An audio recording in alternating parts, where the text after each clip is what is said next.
the young inventors and entrepreneurs. From lemonade stands to billion-dollar companies. From cardboard prototypes to advanced robotic products. Some of the world's greatest breakthroughs didn't start in boardrooms. They started in bedrooms, garages, and living rooms. Today, we explore remarkable kids whose ideas turned into companies, whose curiosity transformed into innovation, and whose courage changed industries.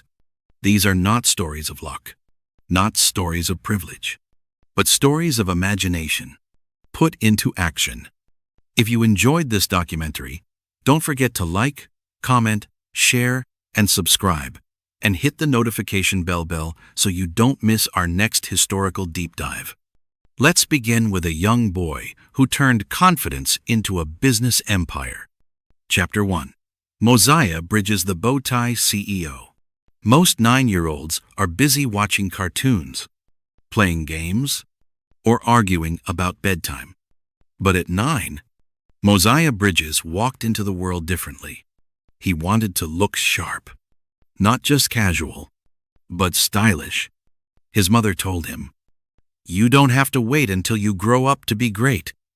So Mosiah and his grandmother, who was a skilled seamstress, began sewing bow ties using leftover fabric. At first, they weren't perfect. In fact, Mosiah admitted, some early ones were crooked. But kids don't become entrepreneurs because things are perfect. They become entrepreneurs because they keep improving. Growth begins. Mosiah took samples to school. His friends liked them. Teachers wanted them. Parents asked for them. Soon, he said, "Why don't I sell them?" And with that, Mo's Bows was born. He started with small local markets, hand packaging each product with handwritten tags.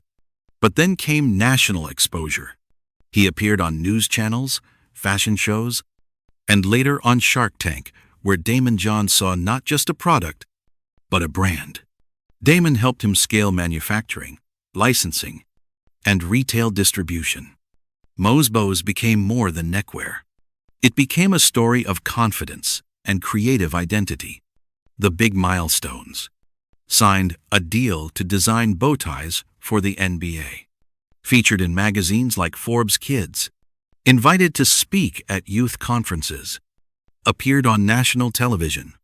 One of his most famous quotes, "Why wear something that everyone else has, when you can wear something that represents you?" This wasn't just fashion. It was empowerment. Mosiah learned design, finance, accounting, marketing, customer service, before most kids learned multiplication. And today, Mo's Bows continues expanding into accessories and fashion branding. His lesson? You don't need a lab or a factory to begin. You need imagination and something worth creating. Chapter 2. Alina Morse Candy with Purpose. Most 7-year-olds love candy. But during a visit to a bank, Alina saw candy offered at the counter. Her father whispered, "Candy causes cavities." She paused. How could something kids loved be harmful? That question became the foundation of something revolutionary. She turned curiosity into invention. The first purpose-driven candy brand. At home, Alina began researching. How do cavities form? What is sugar's role? What alternatives exist? She learned about xylitol, a natural sweetener that actually reduces bacteria in the mouth. So she asked her dad, "Why can't we make candy that's good for your teeth?" And they tried and tried. Batch after batch failed. Sticky textures, weird flavors, bad aftertaste.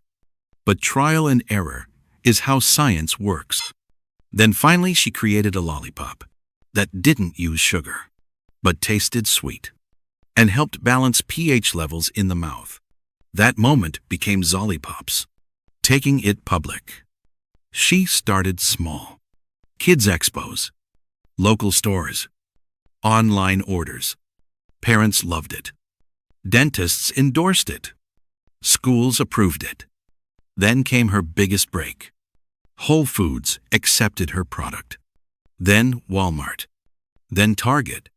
The tiny candy company founded by a 7-year-old became a global brand. Her larger mission. Alina started the Million Smiles Initiative, providing free Zollipops to children during National Dental Month. Her speeches in schools are powerful. Healthy treats don't have to be boring. Innovation happens when you ask questions and challenge how things have always been done. Her journey shows us you don't need to cure a disease or build a robot to create positive change. Sometimes, innovation is fixing a small problem, deeply affecting millions. Sometimes innovation is sweetness, literally. Chapter 3. Easton LaChapelle, Rebuilding Human Ability. People invent things for money, for success, for recognition. But Easton's journey began from empathy. At 14, he met a girl wearing a prosthetic arm costing over $80,000. He thought, why should a tool that improves life cost so much? He returned home, inspired and curious. He began with Lego motors, elastic bands, cardboard segments. His first prototype barely worked.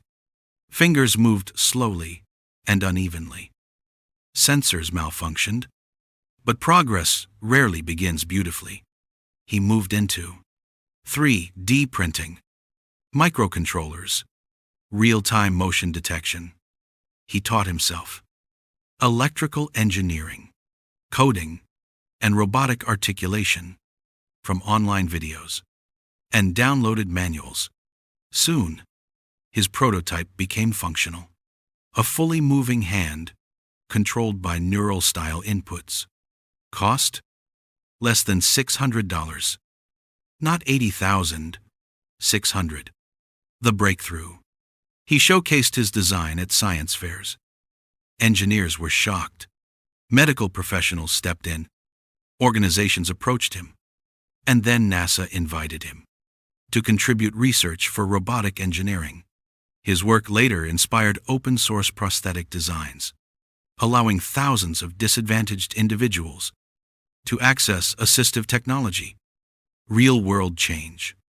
Built in a teenager's room, his message was clear. Don't wait for access. Learn what you need and build what needs to exist. Transition into impact. These innovators began life just like everyone else. Ordinary children, ordinary environments, ordinary tools, but extraordinary mindset. None waited for permission. None waited to grow older. None waited until the right time. They imagined something new and pursued it. Their journey teaches us innovation begins with noticing problems. Business begins with courage. Leadership begins when you take initiative. Creativity becomes reality only when action follows thought. Lastly, every invention you see around you started with someone asking, what if? Why not? Why can't this be better? And sometimes, those questions come from the youngest among us, because innovation doesn't recognize age. Creativity doesn't require permission. And the future belongs to those who begin early. If you enjoyed this documentary, don't forget to like, comment, share, and subscribe, and hit the notification bell so you don't miss our next historical deep dive. Thanks for watching.